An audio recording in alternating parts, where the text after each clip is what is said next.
sa isang lugar na gano'n, parating sinasabi ng tatay ko, alalayan mo yan, alalayan mo yan. Mulat sa poll, talaga sinasabi ko na, yung Maharlika Fund na yan, magkakaalanganin tayo dyan.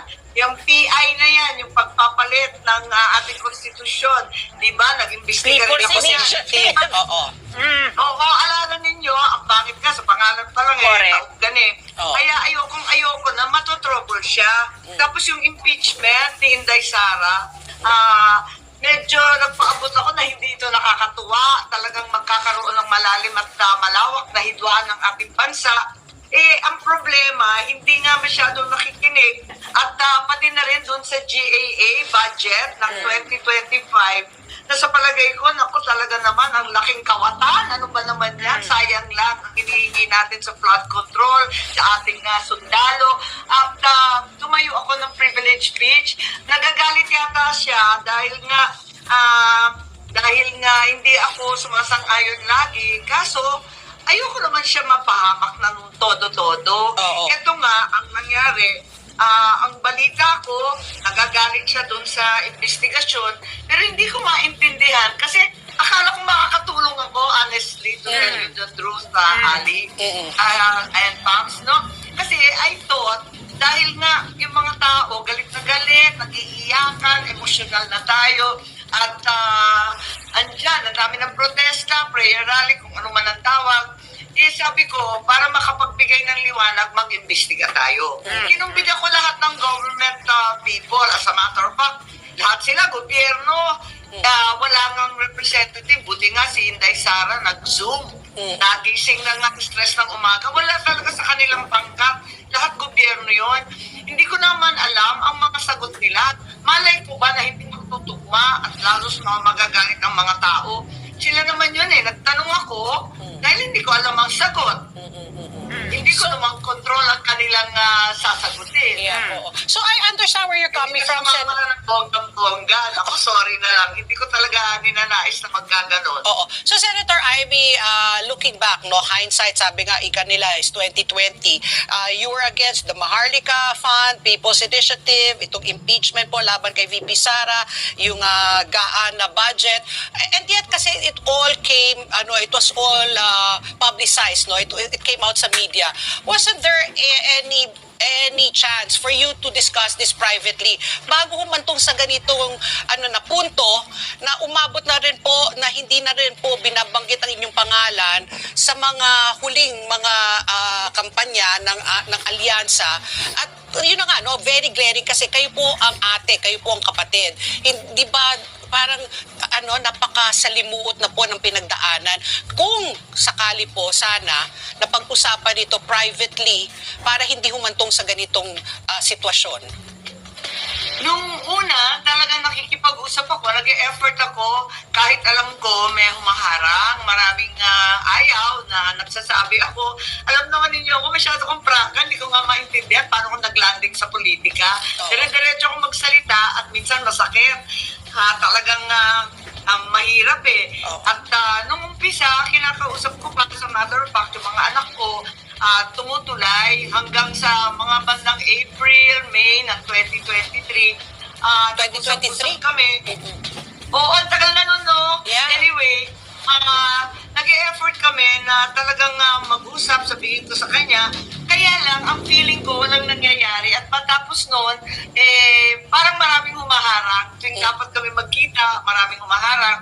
At Sino yan? Pangalanan, sino yan? Pangalanan. Sino yung mga yan na pakiramdam mo, Senator? Hinaharang para mag-usap kayong magkapatid. Kasi iba yun di ba? Iba yung may komunikasyon sana dapat kayo. Sino yung, parang may cordon sanitaire, ganon? Yes, parang ganon. Tapos, alam mo naman ninyo, nung bata pa ako, panong pa ng tatay ko, as usual, nasabi ko na Malacanang is a snake pit. Yeah. At marami kasing tao doon na talagang kanya-kanyang agenda dyan. Maraming ambisyoso. Maraming nagmamadali maging Pangulo. Uunahan pa nga si Bongbong, kaya napipikon ako. Yung mga yan, kung ano-anong binubulong dyan, tapos nakaantabay kay Bongbong all day long, ang totoo, ako naman, hindi ako type na bababa doon. Unang-una, may trabaho din ako, may trabaho din siya. Ba't ko naman guguluhin at guguluhin? Pero sila nakatutok talaga, hindi ko kakayanin yun. At ang problema, tama, yung habilin ng tatay ko na alalayan, bantayan, alagaan mo yung kapatid mo, hindi ko nagagampanan at nayayamot sa akin. Alam ko, kaya minsan napipilitan ako katulad nung nakaraang taon. Kahit, alam mo, sa totoo lang ako yung hindi mahilig sa investigasyon. Napilitan ako mag-imbestiga tungkol sa PI, yung pagpapalit ng Constitution. Napilitan rin ako mag-imbestiga tungkol sa mga ayuda, yung bilyon-bilyon na linulustay sa pampolitika. Yung akap. Abay, dyan sa budget na yan. At syempre, eto nga, napilitan ako kasi foreign relations naman ako. Paano ko naman iiwasan yan? First time naman nangyari sa buong kasaysayan ng Pilipinas itong tinangay ang isang Pangulo, isang Pilipino sa kanyang sariling lupa dito sa ating bansa. Ano na lang yung mga OFW natin, pupulutin na lang yan isa-isa. Magkakaroon pa ba ng second hearing, Senator Amy? Kasi nga, naulinigan kita, sinasabi mo rin na nahihirapan ka man. Kasi marami nagtatanong, bakit wala kang inimbita? Kasi marami ng legal luminaries, mga former Supreme Court justices, etong mga talagang bihasa, may mga master's degree sa international criminal law and all of that, talagang, you know, legal experts na talagang yung legal minds that you can mine.